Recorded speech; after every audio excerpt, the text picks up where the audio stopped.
share with us. Thank you for our small groups. Anyone who's new today, I know we have a couple new mamas today, so we thank you for their presence here and ask that you bless them today. There is a lot going on in our world right now, so we just ask for your protection and your blessing on all of those people who need it. Our hearts especially go out to mamas just trying to keep their littles safe.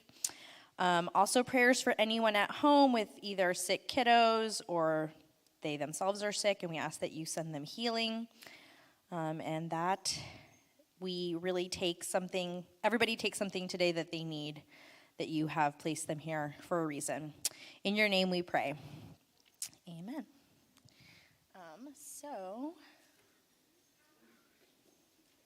Announcements, table 3-4, which is the back right by the camera, that's the drop-in table today. It looks like everyone found where they need it to be. Key fobs are on that chair in the back, so if you get called for any reason to the nursery, you'll need that to unlock the door. Next play date is March 25th. It's going to be at the gym again. There will be all the fun bounce houses, bring friends, bring your kids. There's going to be coffee. Great way to blow off some steam. Online marriage retreat. So this was in the highlights that Jacqueline sent out, but CBC invites you to the online retreat. There's 15 marriage sessions. You can watch as many as you like at your own pace. We're all busy. You don't have to commit to a certain time or day. And then everything is pre-recorded and available instantly. So there's no time limit. And then there's a code in the highlights with Laura 10 for a 10% discount. Winter gear drive. How many people have old winter stuff hanging around? We are in need of gently used cold weather clothes for underprivileged students that are being taken to the snow by Today's Youth Matter on March 20th. So if you have any donations, jackets, scarves, gloves, whatever you have, if you can drop them off at CPC until March 16th.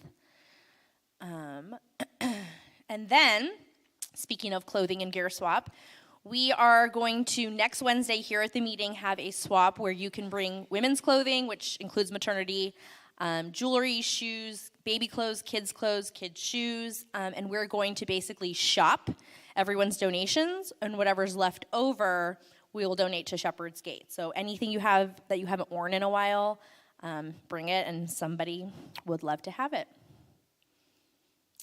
Okay, so I am going to introduce Dr. Hinckley. Dr. Hinckley is a board-certified reproductive endocrinologist who grew up in Nashville, Tennessee, attended Stanford University for undergrad and Vanderbilt University for medical school, then back to Stanford for residency in OBGYN and fellowship in reproductive endocrinology and IVF. She always thought she would be a missionary doctor, just didn't realize until late that her mission field would be Silicon Valley and the East Bay. Other medical mission work included Malawi, Africa, Nicaragua, Ecuador, Open Arms, Mexico, and Shenyang, China. She currently attends New Life Church in Alamo. She got married to her college sweetheart, who is from Walnut Creek, and currently coaches freshman football at De La Salle, where he can talk faith and football all day long. She has 2 girls, both in college, and her new passion is pickleball. She says her greatest joy is helping patients to realize their dreams in creating a family, but walking together through the challenges that infertility brings each person is her calling. Integrating faith into her work is always an adventure. So let's welcome Dr. Hinckley.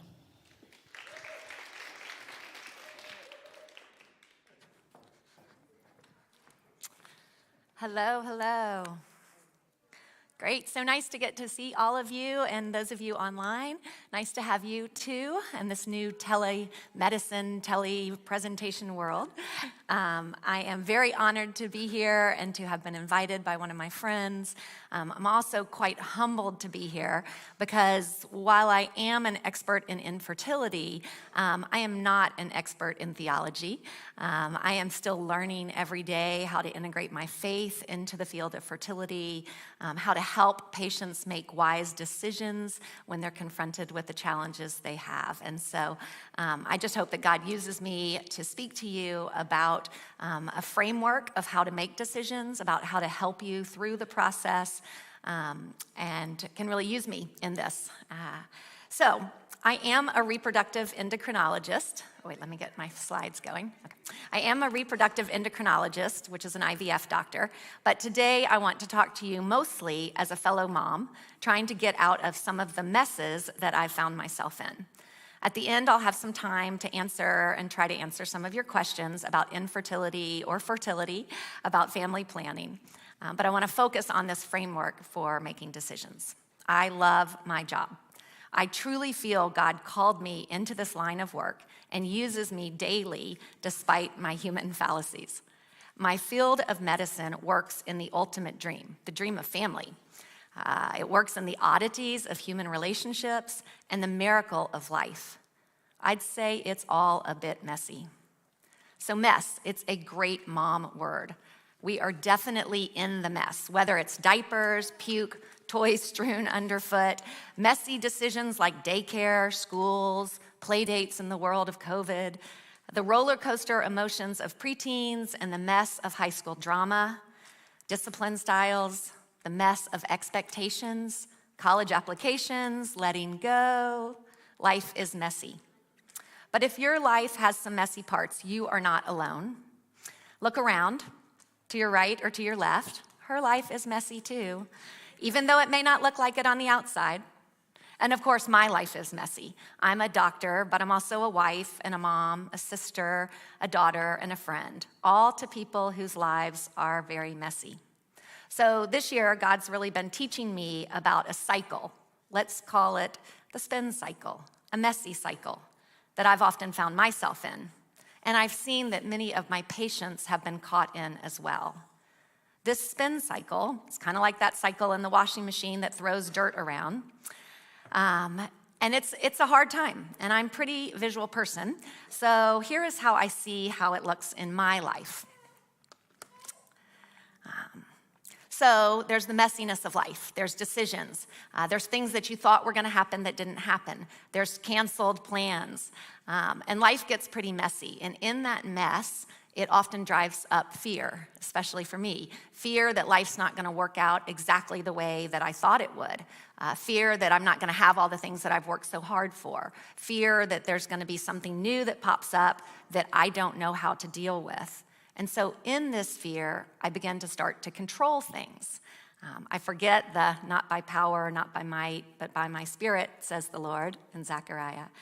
And that control comes out from what I know, my human thoughts, my human fallacies. And so oftentimes that control is not godly. And so what does that do? But it creates a greater mess. And then that mess causes more fear. And there I am, spinning. And what I'm learning is that there's only really one way out of that spin cycle. And that's really through faith that God is there, hope that God can cure the situation, cure the problem, cure the disease. And it's living in love, the love of God, knowing that I am not alone. We know that in 1 John 4:18, it says perfect love drives out fear. And that's how we get out of the cycle. So I see this with my patients every day. I see that patients have a perfect plan. They plan to work and then find Mr. Wonderful, have a family, 2 kids, a house in Danville, and life's gonna all be fine. But sometimes that plan doesn't go exactly like they want. Sometimes they're in my office because they haven't found Mr. Wonderful and they're wondering whether they should freeze their eggs. Sometimes they've actually found Mr. Wonderful and he's not so wonderful. Or sometimes they found him and he is wonderful and all of a sudden they can't have that family that they were planning to. They're struggling with infertility.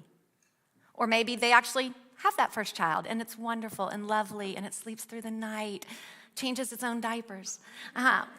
But now they're starting to think about baby number 2 and they're realizing, wait, we're not on the same page about this. Wait, I'm ready for this and he's not. Or maybe they're not able to have baby number 2 as easily. Maybe they're dealing with secondary infertility. Or maybe baby number 2 is actually a miscarriage. And now that starts to get really messy. And there starts to become a lot of fear. And that fear leads to control, which leads to more mess.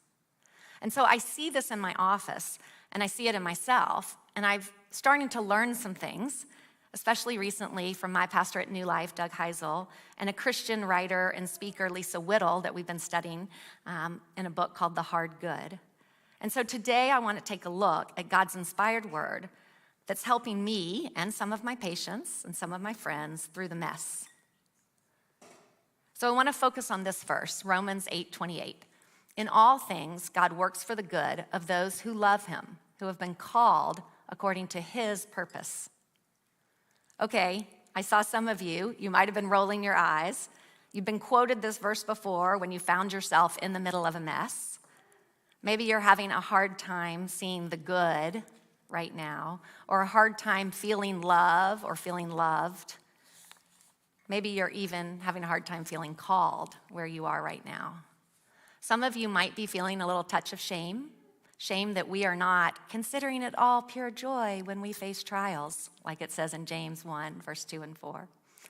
You may be feeling like this Romans verse is actually telling us to suck it up, deny the pain and sadness, slap on a fake smile, and when someone asks you at Mothers Together, just say, "Oh, I'm fine." But what I'm learning is that God is in this mess with me and with you. God makes and keeps promises. God will go to work in all things. You are not alone. God is in it when you're struggling. God is in it when you're trying to make big decisions. And even when you've caused the struggle, when you're standing in the hole that you just dug, God is there. God does not give us a spirit of fear, but of power, of love, and of sound mind. God can give us a way out of the spin cycle. So my pastor helped me see recently from one of his sermons what Romans 8:28 does and does not say. And I just want to go over it with you right now so that you can kind of think about this verse in the right way. What Romans 8:28 does not say is that God makes all things happen. Now we know this. God does not make sin. He does not make evil, not fear. When bad things happen, God did not cause them. He is a part of the solution, the way out of the spin cycle. It does not say that all things happen for a godly reason. Bad things do happen. There is disease, illness, sickness, infertility. God is part of the solution. These things, miscarriage, pain, illness, these things are not good in and of themselves. Pain and sadness cannot be brushed aside. Not in my field, not in life. Even Jesus wept, and he knew he was going to raise Lazarus from the dead. Yet he still took time to acknowledge the sadness that comes from loss, from disease. But we do not grieve without hope, as it says in 1 Thessalonians. But what does Romans 8:28 really say? Well, it says that God shows up, he goes to work in all things. God is not repelled or overwhelmed by our messes, our problems, our disease. God is faithful even when we are not.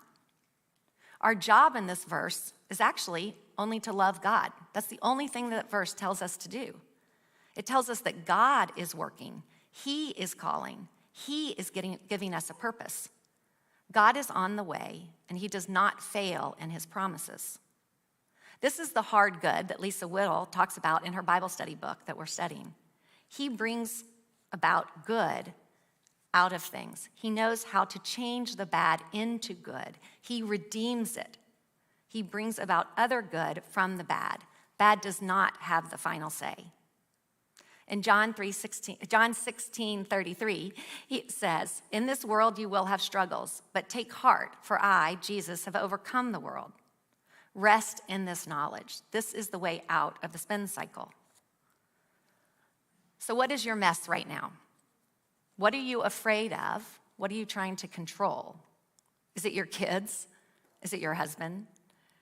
Is it figuring out how to be a working mom, or how to be a stay-at-home mom, or how to be a working mom staying at home, still working? Is it deciding to have kids or more kids? Is it deciding when to have kids? Is it secondary infertility, miscarriages, healing from an abortion that you had in the past? Are you struggling with anxiety or bitterness? Are you jealous of someone else's family? Are you insecure as you live your life as a mom? God is in it with you. God will work in it for your good. You are not alone. At times like these, I find that Christian worship music really helps me remember how to break out of the spin cycle. Brian and Jen Johnson's song, You're Gonna Be Okay, is one of my favorites right now. It says, you're gonna be okay, don't let go. You never know what tomorrow brings. This won't last, it's not the end. You're gonna be okay. Or maybe it's Torrin Wells who sings, God is the God of the hills and valleys. And as his voice goes up and down in the song, I remember that God is there with me through the hills and the valleys. Or Hillary Scott who says, stop and remember that you are God and I am not. I also use friends that can speak wisdom into my life. And this might mean for you, even a counselor or a therapist. These people can help us realize through cognitive behavioral techniques how to combat cognitive distortions. And even if the word distortion is distorted. Are you full of nothing, all or nothing thinking? Do you feel like because you didn't get pregnant this month, it's never gonna happen? Because you had one miscarriage, that's always gonna happen? Are you fortune-telling the future and not trusting God?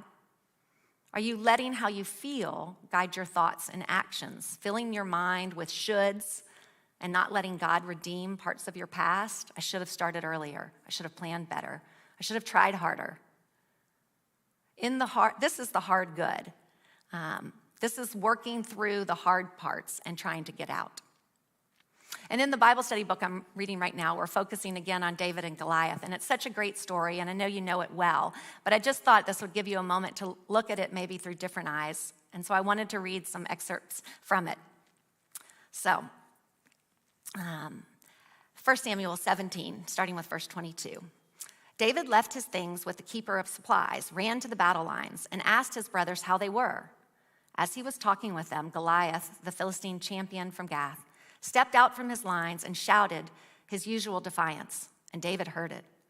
Whenever the Israelites saw the man, they all fled from him in great fear. David asked the men standing near him, who is this uncircumcised Philistine, that he should defy the armies of the living God? David said to Saul, let no one lose heart on account of this Philistine. Your servant will go and fight him. Saul replied, you are not able to go out against this Philistine and fight him. You're only a young man, and he has been a warrior from his youth. But David said to Saul, your servant has killed both the lion and the bear. This uncircumcised Philistine will be like one of them, because he has defied the armies of the living God. The Lord who rescued me from the paw of the lion and the paw of the bear will rescue me from the hand of the Philistine. Saul said to David, go, and may the Lord be with you. Then Saul dressed David in his own tunic. He put a coat of armor on him and a bronze helmet on his head. David fastened on the sword over the tunic and tried walking around because he was not used to them. I cannot go in these, he said to Saul, because I am not used to them. So he took them off. Then he took his staff in his hand, chose 5 smooth stones from the stream, and put them in his pouch of his shepherd's bag. And with a sling in his hand, he approached the Philistine. Meanwhile, the Philistine, with his shield bearer in front of him, kept coming closer to David. He looked David over, and he saw that he was little more than a boy, glowing with health and handsome, and he despised him.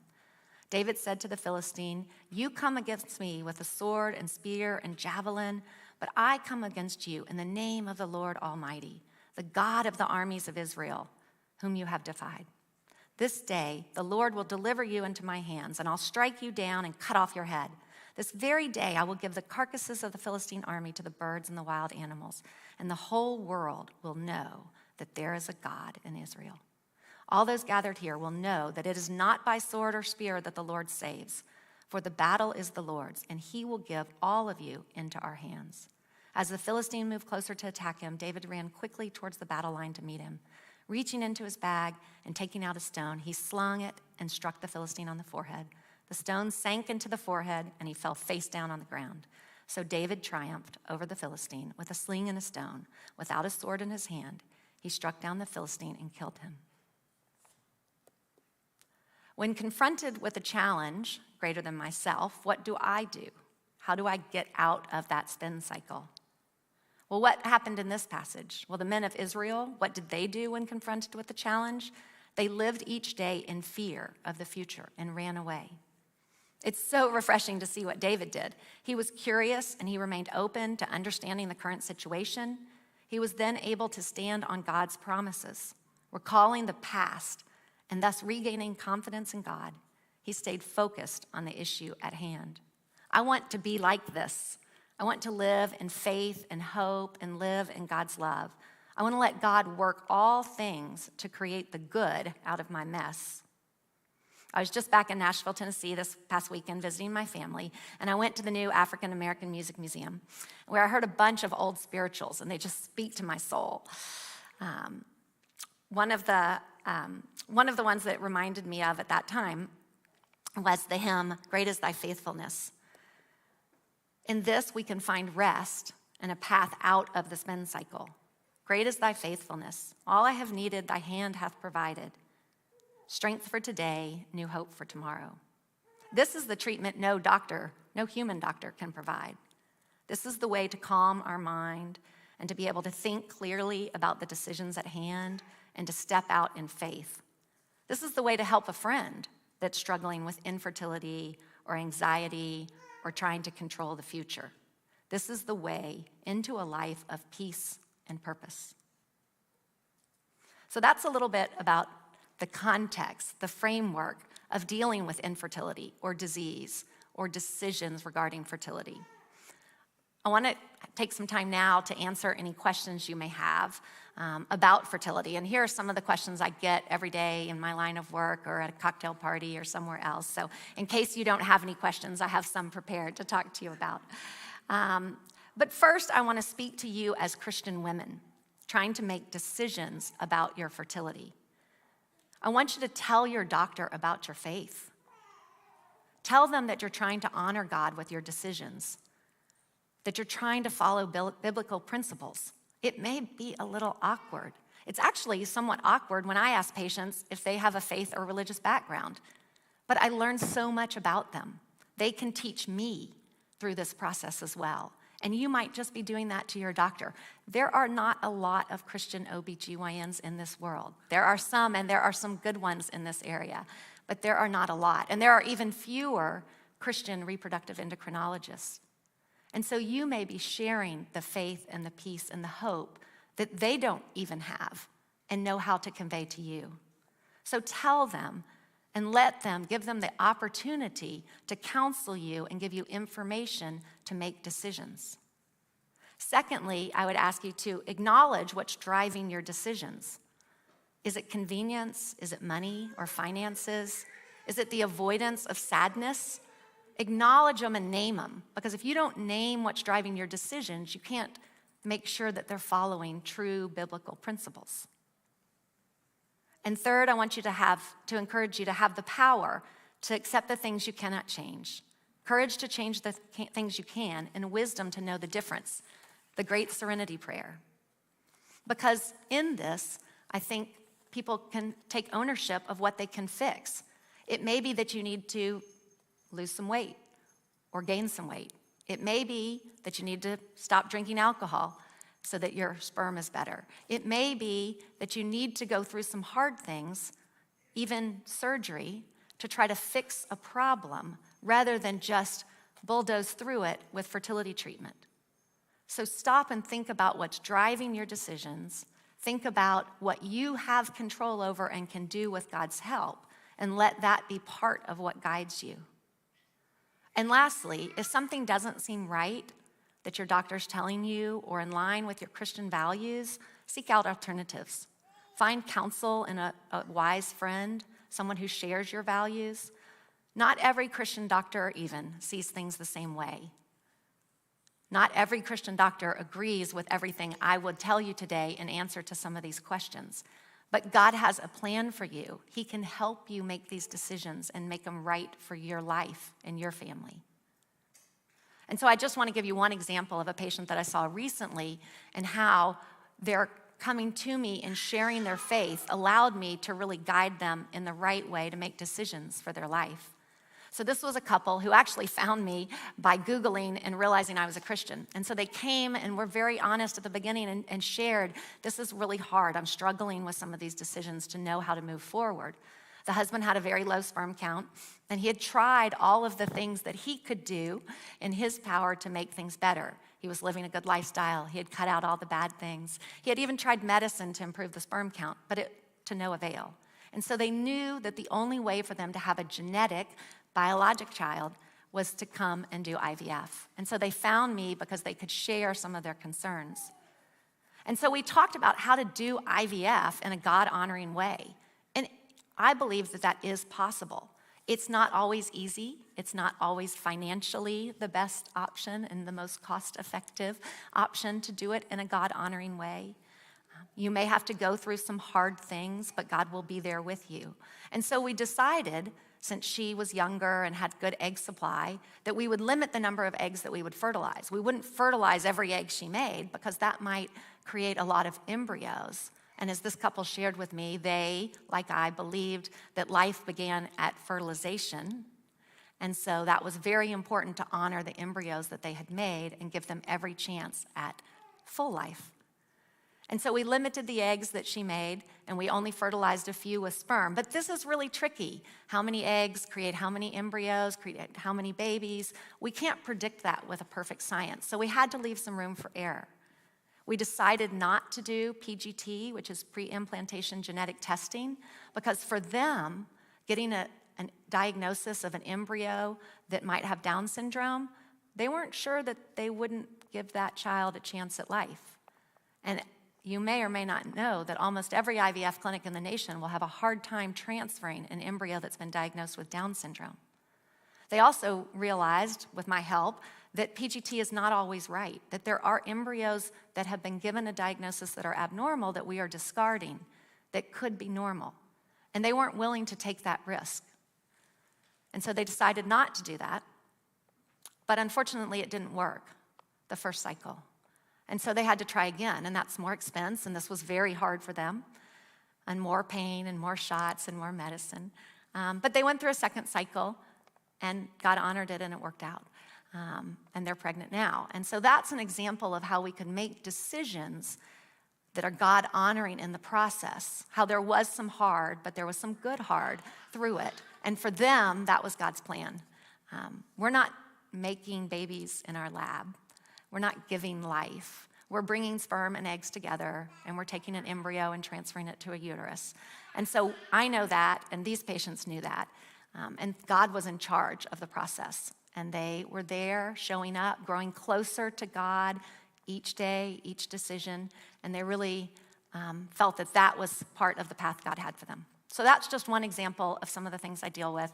I want to open it up now for any questions that you guys might have about fertility, about treatment decisions, about IVF and embryos, even about family planning. Although I'm not an OBGYN, I'll do the best I can when it comes to birth control and different contraceptive methods. So, any questions? It can be for a friend. It doesn't have to be for you. Your friend may be struggling. And actually, I was in my Bible study group last night, and you know how God does these things. The verse last night was Romans 8:28. And then one of the people in my group, because it's a tele group, is actually from India, and she's a missionary, and she came on late because it's a different time zone there. And she said, I have to tell you about this. And she was talking about Romans 8:28 and sharing about that. So the verse was coming at me from all times.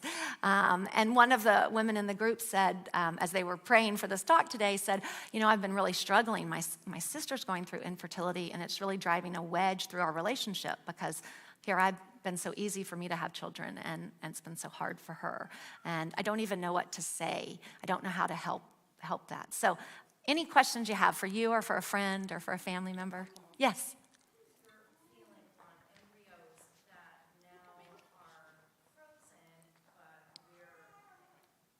Thanks, that are frozen, but we don't need them now. What do you suggest? Do you have a feeling on? Yeah, I think this is actually one of the hardest things, and this is something that very much, if you are in that spin cycle of fear and control and trying to solve it, and you jump into IVF and you create a lot of embryos because your doctor never even told you or talked about this or talked about limiting the number of embryos you create, or they had never worked before, so you're making more and more embryos thinking maybe one of these is going to be my baby. Patients can end up all of a sudden with too many embryos, at least not feeling capable, and sometimes not even able from a health standpoint to carry them. Maybe they no longer can carry a pregnancy. And so they have embryos in the freezer. And again, very respected people in all walks of our faith feel differently, but some people will believe that life begins at fertilization, when that egg and sperm have met and a new embryo is created that's a combination from the two genetics. Some people very much feel that life begins at conception in the uterus when the woman has conceived. And other people, I was talking to a Muslim couple yesterday who really feels that it begins at the heartbeat. And so there are people that will see life at different stages. But regardless of that, there are embryos. And so I think you have to come to terms with how you feel about those embryos and what you think the Bible says, and then try to make decisions that work as a couple. And that's not always easy. Not everybody agrees in the same way what to do with these embryos. I think really prayerful decisions or prayerful time with God to help guide you about whether you should have more children. For some patients, that's the hard good. They thought they were only going to have 2 kids, and now they're having 3 or 4 or 5, or having to be open to have more. And so for some patients, that's the right decision. For a lot of people, who do a single IVF cycle, it's very, very hard to have more than 4 children, but not everybody. So most IVF cycles is not going to end you up a single IVF cycle with more than 4 viable children.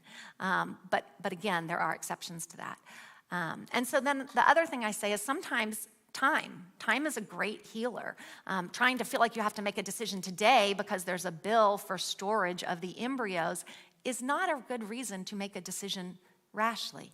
Again, what's driving your decision? Oh, finances. Wait, is that what should be driving my decision, paying a storage fee for the embryos?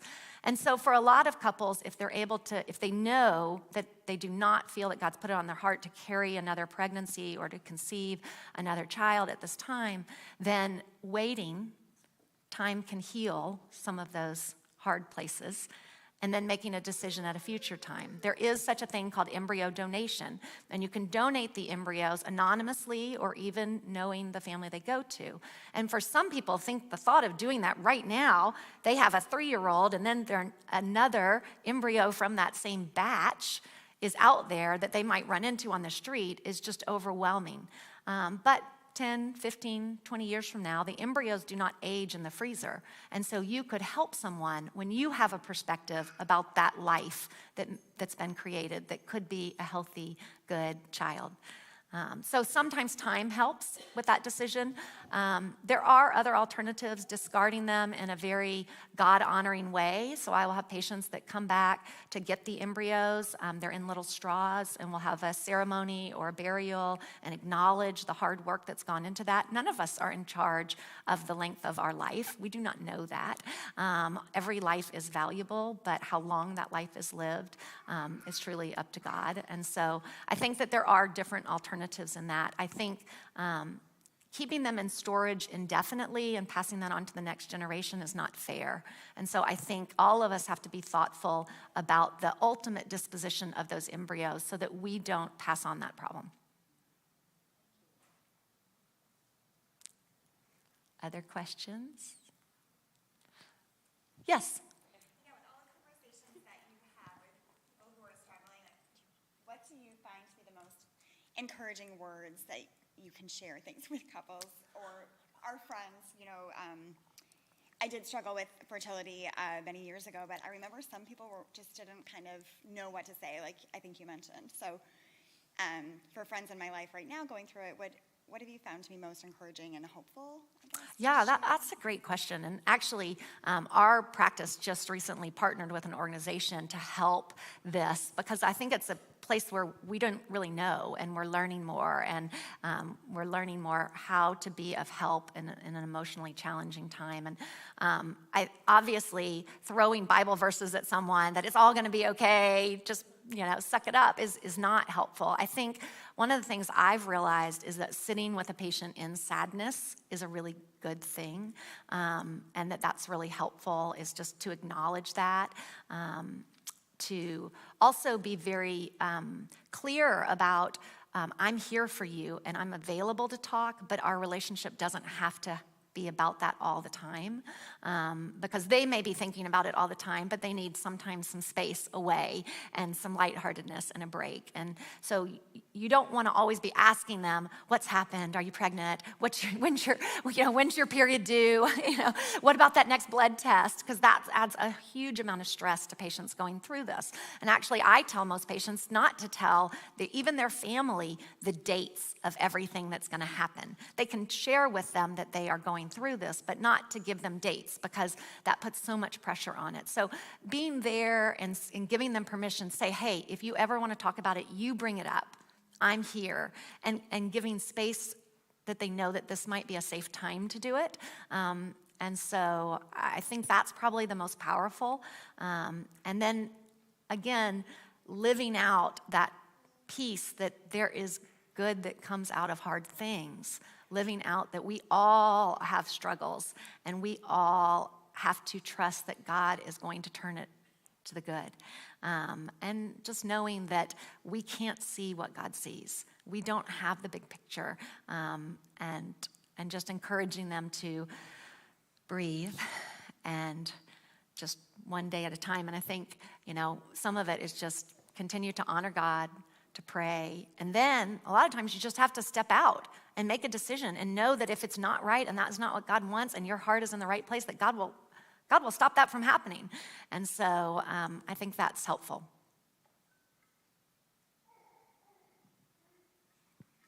Yes? I don't have a question, but the thing I would say from having gone through it is that don't protect us. I mean, my children are now 21 years old, but don't protect me from it. If you're having a birthday party for your 1-year-old, I do want to go. I'm already left out. So if you're leaving me out of all the neat things in your life or the hard things in your life, just be your regular friend with your friend too on that level, and then it makes me feel part of it. So then I know you'll have joy when it ever happens. Yeah, that's great, because you feel very alone through much of this struggle. And so it's really nice to know you're not alone and that you're not missing out on everything, and to recognize that it may be hard for them to go to the baby shower, but they can choose if that's something that they can do that day. And if they go and they're happy and then they go home and they're sad, that's okay too. That's part of processing. Hi, I had a question. So I have a daughter, and she's young, but I'm thinking in the future, at what age do you have that discussion around birth control? I mean, I've heard a lot of. I mean, I talk to my mom friends all the time. It's like, oh, do you just wait for that conversation to happen when you think they may be sexually active? Do you preemptively talk about it? Like, what's your suggestion around sexual activity and suggesting birth control? Yeah, that's great. And I have 2 girls, so this is very apropos. But It could be for sons too, right? What was that? I'm thinking it can also be for sons too. Oh, But absolutely. For some reason, my brain yes, thank initially goodness. went to. Thank goodness I didn't have to deal with that. But but the approach I took, and that may not work for everybody and for everybody's kids, was to start at a really early age teaching just the basic principles, and using, things that are in the media, things that happen to other people as examples. I think it's really important to teach children that there is no perfect birth control. When I help patients think through what type of birth control is right for them, it's, you can ovulate through anything. You can get pregnant. And so therefore, the only perfect birth control is abstinence.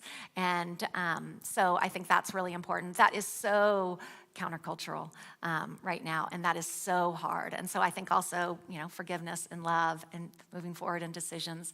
I think when it comes to the actual contraceptives, if they're able to have a good dialogue with you and talk about things and they don't feel shame from talking about it, then you can help them say, this is not something your father and I believe in. We do not believe in premarital intercourse, but this happens sometimes, and there are ways to prevent other problems that come down the line. And if you find that you're in that situation, there are different ways to go about contraceptive use. And so talking about that, if they're in that situation, being open with them and helping them make a good decision so that they're not just making a decision with their friends or what they see on TikTok or, a lot of people just making the decision afterwards, emergency contraception or abortion. So I think those are really important principles. I think from a timeline standpoint, again, 10, 12, 14, they start to become more aware. I mean, I've got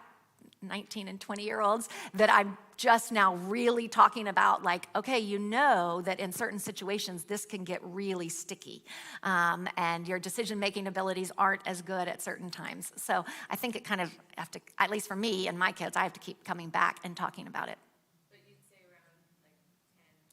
Yeah, I think 10 and 12, again, depending on what, if they've never even thought about the other sex and had anything, then, but a lot of the age of menarche, when women start getting their periods, is getting younger and younger. And so 10 is some women, some girls are becoming women at that time. But in my experience in this area, it's maybe more 12. 10 might be a little early to be talking too much. But again, that's it's changing rapidly in the last 10 years.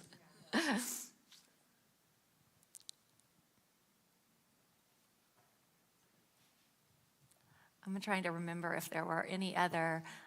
Okay, so we talked about IVF and creating embryos. Oh, is it right to do any treatment? That's one that I often find, especially in circles where there's people who are able to have children, so mothers together.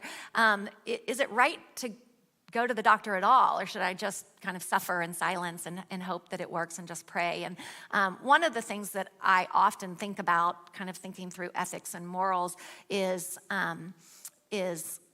making decisions that are consistent across the board. So, if you're going to use a basal body temperature thermometer, basal body thermometer to measure your temperature, to know when you're ovulating, to try to figure out when the best time to have sex is, or if you're using ovulation predictor kits, that's a type of technology in medicine. Is that so much different than seeing a doctor and taking a pill? Is that so much different than doing more aggressive treatment? So there is a sliding scale, and I think from that standpoint, if it's really hard for me to see something as no treatment at all. I think as women, we know every day what's happening with our bodies. We may not understand exactly when we're fertile, but with a lot of our classes and what we have access to, we know that. And so deciding to do any treatment, you might already be doing some. So what's the difference between doing something that's more effective in terms of treatment? And then people go, oh yeah, but if I venture into that world of fertility, I have no control. But you do.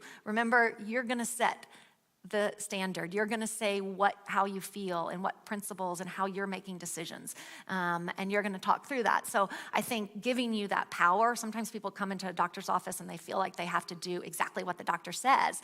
And especially if you haven't explained how you're making decisions, I may be telling you what's the most cost-effective, quickest solution to your problem, but that may not be right for you. So I often say, okay, some treatment, you might already be doing some treatment, so going into the doctor's office might just be a better form of treatment. All right, well, great. Well, thank you guys for having me. We have some questions, I think, to help you in your groups, and God be with you as you try to get out of the spin cycle.